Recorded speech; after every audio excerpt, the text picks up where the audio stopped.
राधे राधे। जय श्री कृष्ण।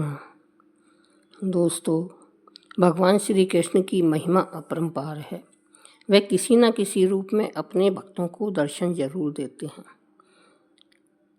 अगर कोई भक्त उनकी सच्चे मन से भक्ति करता है तो वह हर संभव उनकी सहायता करते हैं। अगर सच्चे मन से पूरी तरह समर्पित भाव से भगवान शिव की और भगवान विष्णु की भक्ति की जाए, शुद्ध बुद्ध होकर अगर सिर्फ भगवान का ही ध्यान किया जाए, सब कुछ मोह माया त्याग कर अगर केवल प्रभु में ही मन लगा लिया जाए, तो भगवान अपने भक्तों को कभी संकट में नहीं रहने देते,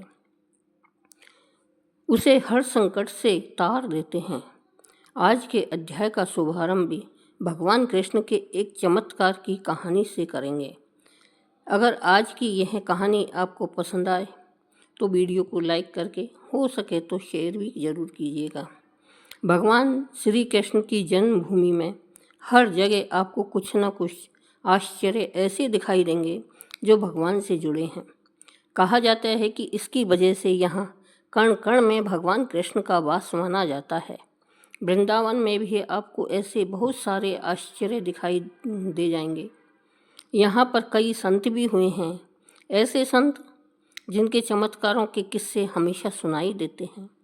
आज भी अनेकों संत वहाँ पर है जिनके आश्चर्यजनक चमत्कारों को यहाँ आने वाले श्रद्धालु अक्सर देखा करते हैं।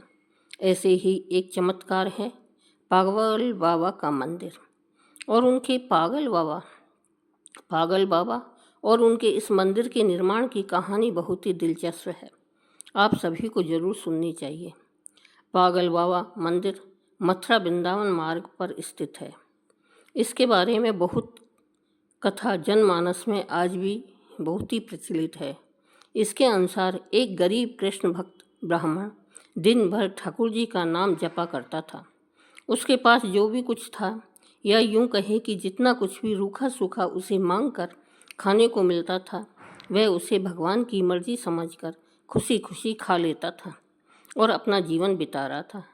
एक बार उसे कुछ पैसों की आवश्यकता पड़ी तो किसी साहूकार से वह पैसे लेने के लिए गया। साहूकार ने उसे पैसे देते हुए कहा कि उसे यह पैसे जल्दी वापस करने होंगे। उसकी बात मानकर वह पैसे लेकर घर आ गया। अब वह ब्राह्मण हर महीने नियम से किस्त का हिसाब करके साहूकार के पैसे लौटाने जाता था। आखिरी किस्त के थोड़े दिन पहले ही साहूकार ने वसूली का एक पत्र उसके घर भिजवा दिया। यह देखकर ब्राह्मण बहुत ही परेशान हुआ और साहूकार से विनय करने लगा, लेकिन साहूकार नहीं माना। मामला अदालत में पहुंच गया। जज साहब ने अदालत में बैठे हुए थे।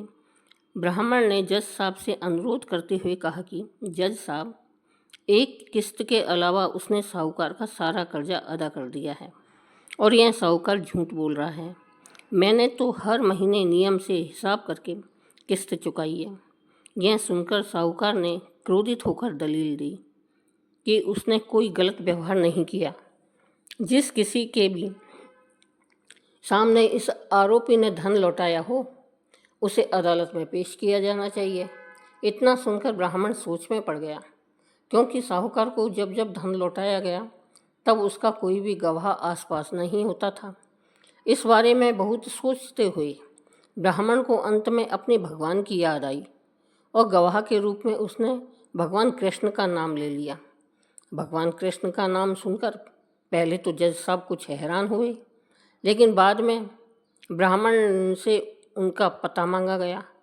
ब्राह्मण के कहने पर एक नोटिस बांके बिहारी के मंदिर में भेजा गया, क्योंकि जब अदालत में गवाही देनी होती है तब नोटिस मिलने पर गवाह को अदालत में उपस्थित होना ही पड़ता है।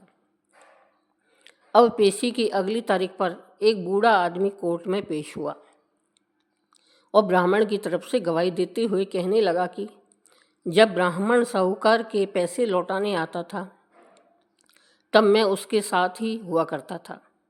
बूढ़े आदमी ने रकम वापस करने की हर तारीख को कोर्ट में मुँह जवानी बता दिया, जैसे उसे सब कुछ एक एक तारीख के हिसाब से याद हो। साहूकार के दावे में भी बूढ़े आदमी द्वारा बताई गई रकम की जो तारीख थी वह भी सही निकली। साहूकार ने राशि तो दर्ज की थी, लेकिन नाम फर्जी लिखे हुए थे। इसके आधार पर जज ने ब्राह्मण को निर्दोष साबित कर दिया। लेकिन जज साहब अब तक हैरान थे कि इतना बूढ़ा आदमी इतनी सारी तारीखें भला कैसे याद रख सकता है। जज साहब ने उसके बारे में जब ब्राह्मण से पूछा कि यह बूढ़ा आदमी कौन है, तो ब्राह्मण ने उत्तर दिया कि यह सब जगह रहता है। लोग उन्हें श्याम, कान्हा, कृष्ण आदि नामों से जानते हैं। इसके बाद जज साहब ने फिर से ब्राह्मण से पूछा कि बताओ वह बूढ़ा आदमी कौन था। फिर ब्राह्मण ने कहा कि सच में मुझे नहीं पता कि वह कौन थे। जज साहब को इस बात से बड़ी हैरानी हुई। उनके मन में सवाल पर सवाल आ रहे थे कि आखिरकार वह आदमी कौन था। इसी पहेली को सुलझाने के लिए जज साहब स्वयं अगले दिन बांके बिहारी के मंदिर में पहुंच गए, क्योंकि ब्राह्मण ने जब गवाही का वह पता दिया था तो उसमें यही पता उपस्थित था। जज साहब जानना चाहते थे कि आखिर बीते दिनों जो आदमी अदालत में गया था वह कौन था। मंदिर के पुजारी से जज साहब ने पूछा और सारे घटनाक्रम की जानकारी दी और बात की, तो पुजारी ने बताया कि जो भी चिट्ठी पत्री यहाँ आती है उसे भगवान के चरणों में रख दिया जाता है। जज साहब ने उस बूढ़े आदमी के बारे में भी पूछा, लेकिन पुजारी जी ने कहा कि ऐसा तो कोई भी आदमी यहाँ नहीं रहता। यह सब बातें सुनने के बाद जज साहब को लगा कि हो ना हो वे साक्षात श्री कृष्ण ही रहे होंगे। इस घटना का जज पर इतना असर पड़ा कि अपने आप को धन्य मानते हुए उन्होंने अपने पद से ही इस्तीफा दे दिया और घर परिवार भी छोड़ दिया और स्वयं एक संत बन गए। भगवान कृष्ण की भक्ति में रम गए। स्थानीय लोगों का मानना है कि बहुत साल बाद वह जज पागल बाबा के नाम से वृंदावन में वापस लौटे और उन्होंने पागल बाबा मंदिर का निर्माण कराया। तब से यह मंदिर पागल बाबा के नाम से प्रसिद्ध है। इस मंदिर के निर्माण के बारे में एक और प्रचलित मान्यता है कि जब जज साहब को पता लगा कि उनके सामने साक्षात श्री कृष्ण ही अदालत में पेश हुए हैं, तब से वह श्री कृष्ण को ढूंढने के लिए इतने अधीर, इतने बेचैन हो गए थे कि अपनी सुध बुध खो गए थे। इस घटना ने उन्हें इतना बेचैन कर दिया था, इतना व्याकुल कर दिया था कि वह पागल से हो गए थे। इसके बाद वह जिस किसी भंडारे में जाते वहाँ से पत्तलों की झूठन उठाते और उसमें से आधा झूठन ठाकुर जी को अर्पित करते और आधा खुद खा जाते थे। उन्हें ऐसा करते देख लोग उनके विरुद्ध हो गए। लोगों ने उन्हें मारना पीटना भी शुरू कर दिया, लेकिन वह अपनी सुध-बुध खोकर हर दिन भंडारों का झूठा खुद खाते और भगवान को भी खिलाते रहते थे। हार कर लोगों ने उन्हें पागल के रूप में मान लिया और धीरे धीरे उनका नाम ही पागल बाबा पड़ गया। कहा जाता है कि उनसे परेशान होकर लोगों ने एक बार उनके खिलाफ एक योजना बनाई, जिसके अनुसार लोगों ने भंडारे में अपनी पत्तलों में से कुछ भी नहीं छोड़ा ताकि वह ठाकुर जी को झूठन ही ना खिला सके। लेकिन पागल बाबा तो आखिर में पागल बाबा ठहरे। उन्होंने वो सारी पत्तलों में से पहुँच कर जितनी भी झूठन हो पाई उन सब का एक निवाला बना लिया और अपने मुंह में डाल लिया। लेकिन इस आपाधापी में इस बार वह ठाकुर जी को भोग लगाना भूल गए। इस बात का एहसास होते ही बिना ठाकुर जी को भोग लगाए ही वे निवाला मुंह में रख गए। उन्हें लगा कि अगर वह पहले खा लेंगे तो ठाकुर जी का अपमान हो जाएगा, और अगर यह निवाला बाहर थूक दिया तो अन्न का अपमान हो जाएगा। अब वह निवाला मुंह में लेकर ठाकुर जी के चरणों का ध्यान करने लगे। तभी अचानक से बाल गोपाल एक सुंदर से लड़के के रूप में पागल बाबा यानी जज साहब के पास आया और बोला, क्यों आज मेरा भोजन खा गए? यह सुनकर जज साहब की आंखें आंसुओं से भर गई और बोले, ठाकुर जी बहुत बड़ी भूल हो गई, माफ़ कर दो। ठाकुर जी ने भी मुस्कुराते हुए कहा, आज तक तुमने मुझे लोगों का जूठा खिलाया है, किंतु आज अपना ही जूठा खिला दो। जज साहब की आंखों से आंसू रुकने का नाम ही नहीं ले रहे थे। कहते हैं कि इस घटना के बाद से जो पागल बाबा थे उनको मानने वाले लोगों की संख्या बढ़ने लगी। इसके बाद बाबा ने एक विशाल मंदिर की स्थापना का प्रण लिया और विशाल भंडारे का आयोजन किया। अपार जनसमूह उमड़ा, लेकिन बाबा का भंडार खाली होने का नाम ही नहीं ले रहा था। बाबा ने मंदिर में एक विशाल रसोई बनवाई और मंदिर के नीचे विशाल भंडार घर बनवाया। उसी समय आयकर विभाग ने छापा मारा कि इतना अनाज और भंडारे का सामान कहाँ से आ रहा है। बाबा का चमत्कार तब भी हुआ जब पूरी टीम भंडार घर में घुसी तो उसे वहाँ कुछ भी नज़र नहीं आया और वे आश्चर्यचकित हो गए कि जब यहाँ कोई सामान ही नहीं है तो इतना विशाल भंडारा कैसे चल रहा है। हैरान परेशान होकर आयकर के अधिकारी वहाँ से चले गए। पागल बाबा को समर्पित यह विशाल मंदिर आज भी वृंदावन में मौजूद है। कहा जाता है कि यहाँ से कोई भी भक्त खाली हाथ नहीं जाता। यहाँ भक्तों की हर मनोकामना पागल बाबा और उनके कन्हैया जी जरूर सुनते हैं। तो कैसी है यह आज की कहानी, कमेंट करके ज़रूर बताइएगा। अब सुनिए आगे का 5वां अध्याय।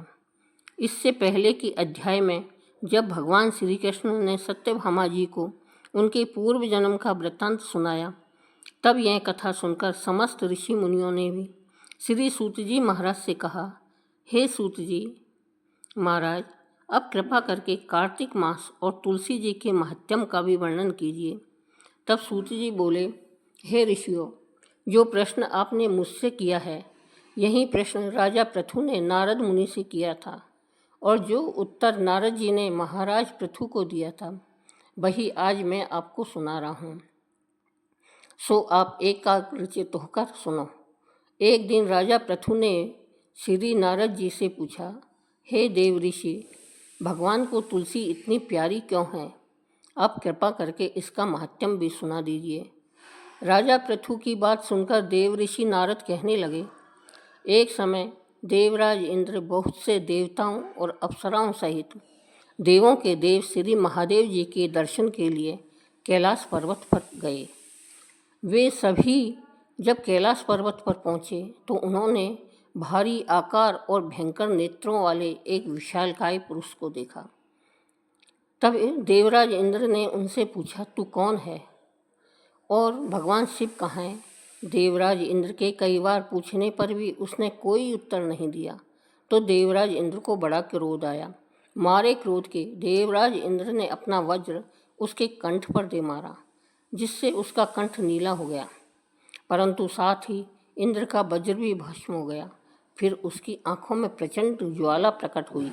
उस समय ऐसा प्रतीत हो रहा था मानो यह ज्वाला देवराज इंद्र सहित सारे संसार को जलाकर भस्म कर देगी। ऐसी भयानक परिस्थिति देखकर देवगुरु बृहस्पति जी तथा देवराज इंद्र आदि सभी देवता नतमस्तक होकर भगवान शिव की स्तुति करते हुए कहने लगे, हे देवों के देव श्री महादेव, त्रिपुरासुर और अघासुर का विनाश करने वाले, हे त्रिपुरारी अग्निहारी, आपको बारंबार नमस्कार है।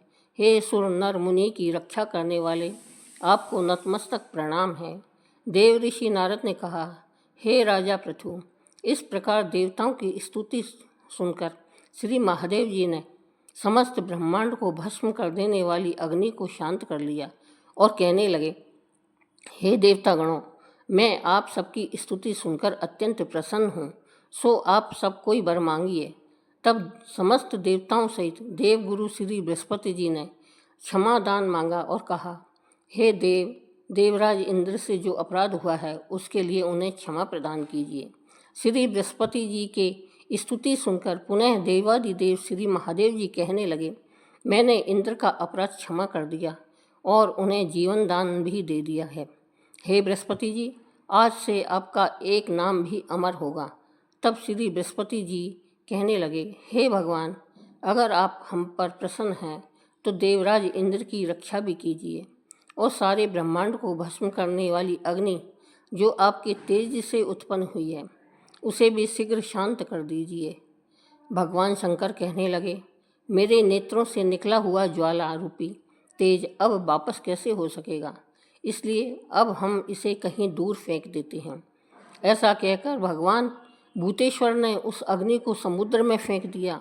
तब वह अग्नि गंगा के संगम पर गंगा सागर में जा गिरी और एक बालक का रूप धारण करके रोने लगी। उसके रोने की आवाज़ से पृथ्वी कंपायमान हो गई, सप्तद्वीप बहरे हो गए। ऐसा घोर आश्चर्य देखकर, समुद्र की गोद में बालक को रोते हुए देखकर श्री ब्रह्मा जी ने बड़े आश्चर्य से पूछने लगे, यह किसका बालक है?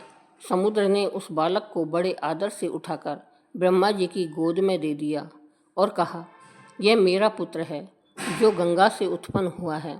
अब आप इसका नामकरण कराइए। उसी समय उस बालक ने ब्रह्मा जी की दाढ़ी पकड़कर बड़े जोर से खींच दी, जिससे ब्रह्मा जी की आंखों में आंसू भर आए। तब किसी प्रकार से ब्रह्मा जी ने अपनी दाढ़ी छुड़ाई और कहा, इसने हमारी आंखों से जल निकाला है, इसलिए इसका नाम जलंधर होगा और यह शिव जी के अलावा संसार में और किसी के हाथ से नहीं मर पाएगा। इसका कारण यह है कि यह शिव जी के अंश से उत्पन्न हुआ है। यह सुनते ही वह बालक युवा हो गया। तब ब्रह्मा जी ने शुक्राचार्य जी को बुलाकर उसका राज्याभिषेक कराया और तब ब्रह्मा जी वहाँ से अंतर्ध्यान हो गए। सिंधुराज ने कालनेमि की पुत्री वृंदा के साथ जलंधर का विवाह करा दिया। वृंदा अति सुंदर थी और सारे ब्रह्मांड में